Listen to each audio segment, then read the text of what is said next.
Hello students, कैसे आप सभी। स्वागत है आप सभी का अपने यूट्यूब चैनल वीकेज मैथ क्लासेस पर। तो देखिए स्टूडेंट्स, आज की हमारी क्लास है कक्षा 12 एनसीईआरटी बुक गणित, और उसमें टॉपिक चल रहा है हमारा सारणी। और सारणी की जो प्रश्नावली चल रही थी हमारी 4.3 प्रश्नावली चल रही है। इससे पहले भाग में हमने प्रश्न एक के दोनों पार्ट्स हल कर लिए थे। आज की क्लास में हम प्रश्न दो के दोनों पार्ट हल करके दिखाएंगे। तो आइए क्लास स्टार्ट करते हैं। तो प्रश्न दो है हमारा, सारणिक तथा सहखंड हमें यहाँ से ज्ञात करने हैं। पहला पार्ट है हमारा ये। तो देखिए बिल्कुल आसान तरीके से करेंगे। सबसे पहले हम क्या करेंगे, सारणिक ज्ञात करेंगे। यहाँ पर सारणिक, तो सारणी के लिए सारणी को हम कैसा प्रदर्शित कर देते हैं, एम से करेंगे, यानी पहली रो और पहला कॉलम, यानी 1 1। पहली रो को छिपाएंगे, पहले कॉलम को छिपाएंगे, तो क्या बचेगा 1 0 और 0 1 बचेगा। इसको हल करेंगे तो क्या आ जाएगा, 1 की गुना 1 से करेंगे 1 आ जाएगा, माइनस 0 की गुना 0 से करेंगे तो 0 बराबर क्या आ जाएगा, 1 आ जाएगा।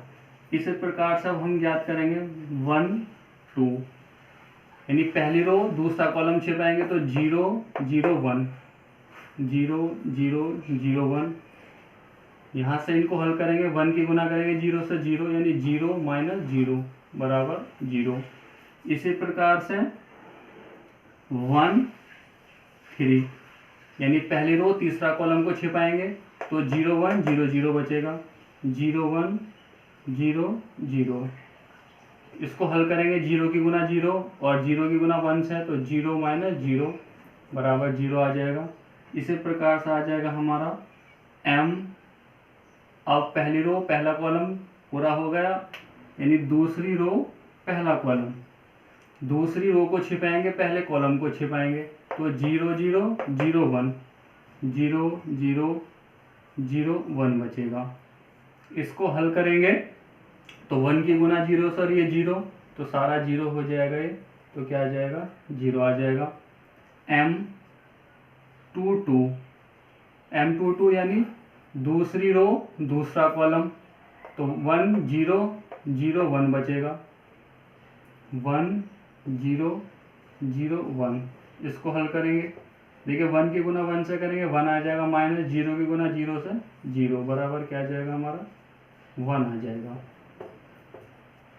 इसी प्रकार से अब हमें क्या ज्ञात करना है, m 2 3। m 2 3 का मतलब है दूसरी रो तीसरा कॉलम को छिपाएंगे, तो 1 0 0 बचेगा, 1 0 0 0 बचेगा। तो यहाँ से क्या आ जाएगा हमारा ये 0 0 हो जाएगा, 0 माइनस 0 बराबर 0 आ जाएगा। अब m 3 1 ज्ञात करेंगे, तीसरी रो पहले कॉलम को छिपाएंगे तो 0 0 1 0 0 0 1 0। इनकी गुना करेंगे 0 ये 0, तो 0 माइनस 0 बराबर 0। m 3 2, तीसरी रो दूसरा कॉलम 1 0 0 0 1 0 0 0। इनको हल करेंगे, ये 0 ये 0 क्या आ जाएगा 0 माइनस 0 बराबर 0। इसी प्रकार सब आ जाएगा हमारा 3 3, यानी तीसरी रो तीसरा कॉलम 1 0 0 1 1 0 0 1। तो 1 की गुना 1 से करेंगे माइनस 0 बराबर 1 आ जाएगा।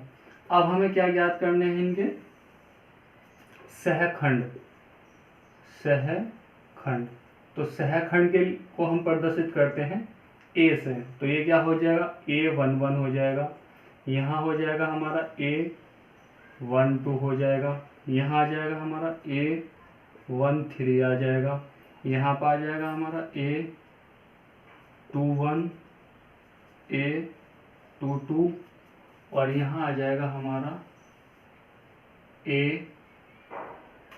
2 3, यह आ जाएगा हमारा a 3 1, यहाँ आ जाएगा हमारा a 3 2, और यहाँ आ जाएगा a 3 3। तो देखिए किस प्रकार से करेंगे, हमने बताया था इनका योग यदि प्लस आएगा तो प्लस लेंगे, और सॉरी इनका योग सम आएगा तो प्लस लेंगे, और विषम आएगा तो माइनस आएगा, सेम यही।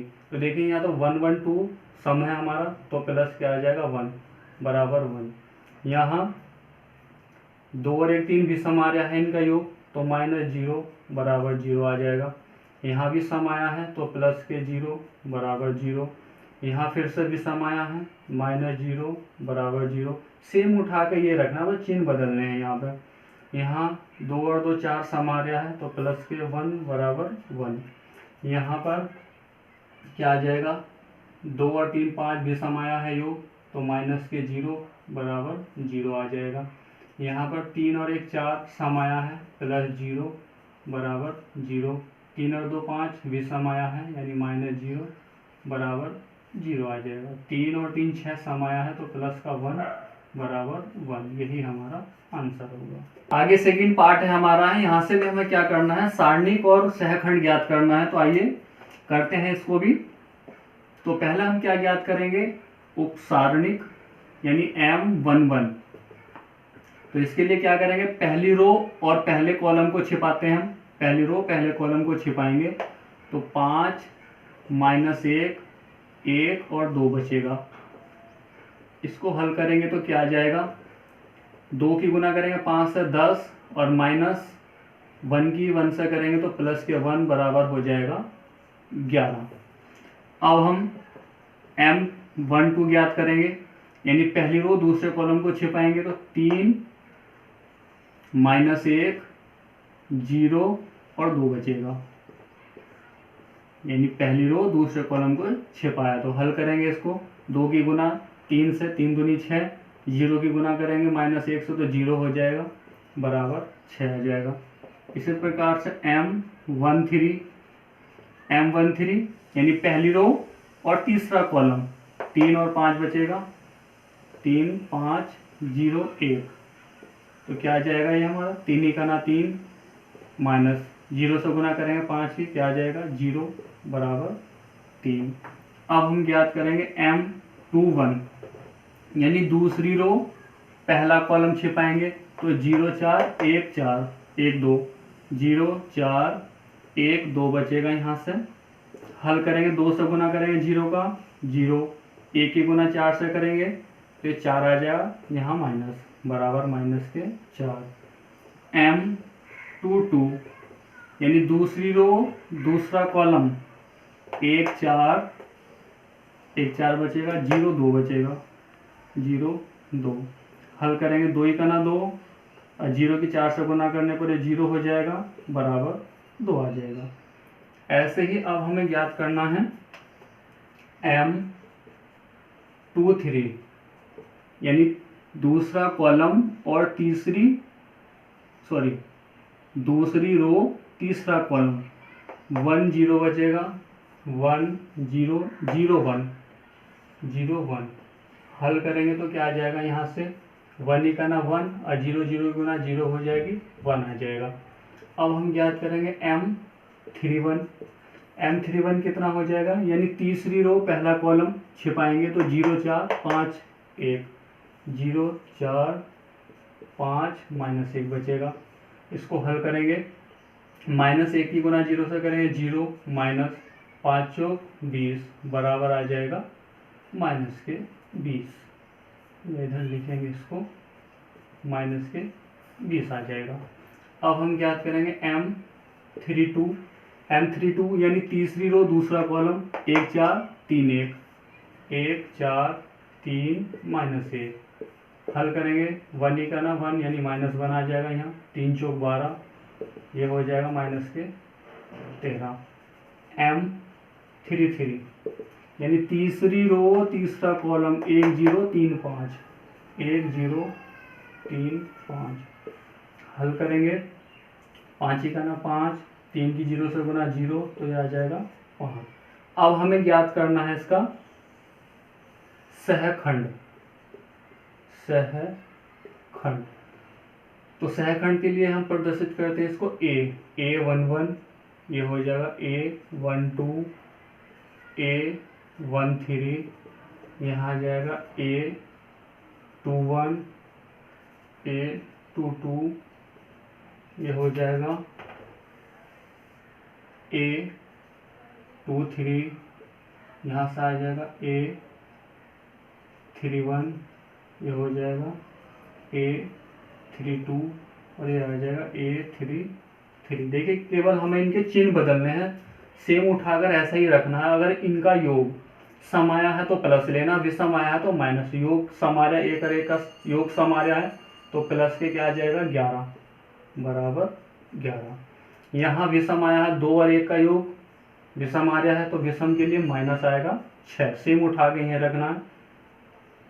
अब 3 और 1 4 सम है तो प्लस के 3 आ जाएगा बराबर 3। यहाँ से विषम आया है फिर से योग, माइनस के 4 और 1 माइनस विषम के अकॉर्डिंग तो माइनस माइनस प्लस 4 आ जाएगा। 2 और 2 4, ये भी सम प्लस के 2 बराबर 2। यहाँ से कितना आएगा 3 और 2 5, विषम आ रहा है माइनस का 1, ये भी क्या है सम है तो प्लस के आ जाएगा ऐसे ही, और ये हल करेंगे तो माइनस के 21। यहाँ से 3 और 2 5, विषम आया है तो माइनस आएगा और माइनस 13, ये हो जाएगा प्लस 13। ये योग भी हमारा सम है तो प्लस के 5 आ जाएगा, यही आंसर होगा।